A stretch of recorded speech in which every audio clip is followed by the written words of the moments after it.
Hello again! This video will focus on helping your youth choose a topic or area of interest for civic engagement. Let's jump right in.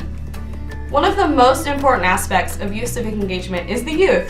Therefore, you want to make sure that their voice leads actions taken and decisions made throughout the process of civic engagement. There's been a lot of debate about if youth are forced to participate, is it civic engagement? If youth are guiding the process, it is civic engagement, and the educator, or you, are just providing an opportunity. Youth care about many things that are happening in their communities and around the world. Just provide them with an opportunity to talk about it. The first step in picking a topic of focus for youth civic engagement, gather the youth together and have a group discussion to find out what they care about. As the educator, you can guide the scope of the conversation by asking questions about things they want changed in their community, or just ask them about their perspectives on the condition of their community. This can be done through various activities if you want to get creative or have a group discussion. An activity that has become very popular with youth civic engagement is community asset mapping. During this activity, youth would map out beneficial aspects of their community, physical structures, community resources, people, etc. After mapping is finished, youth can collectively decide how they would like to improve any of these assets they have identified.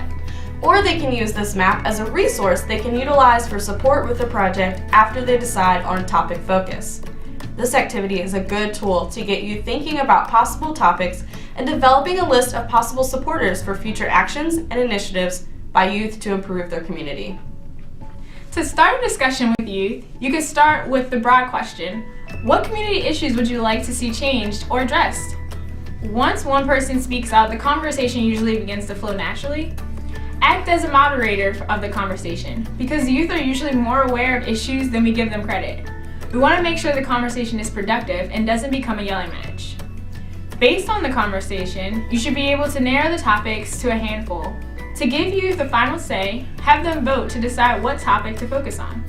Once the topic is decided on, the next step is to decide how youth will civically be engaged and how they want to use the tool of social media. Youth are mostly well-versed in using social media, so let them decide what platform they want to use that best fits their need.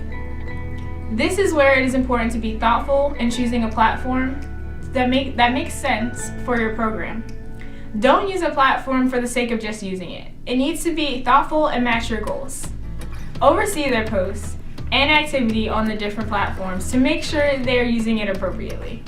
Even though youth are familiar with social media, we have to keep in mind that this is just a means, not an end.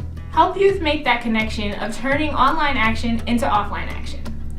Social media platforms are a great way for youth to express their views on issues through writing and multimedia. Allow them to be expressive and creative with how they address their topic of focus through social media.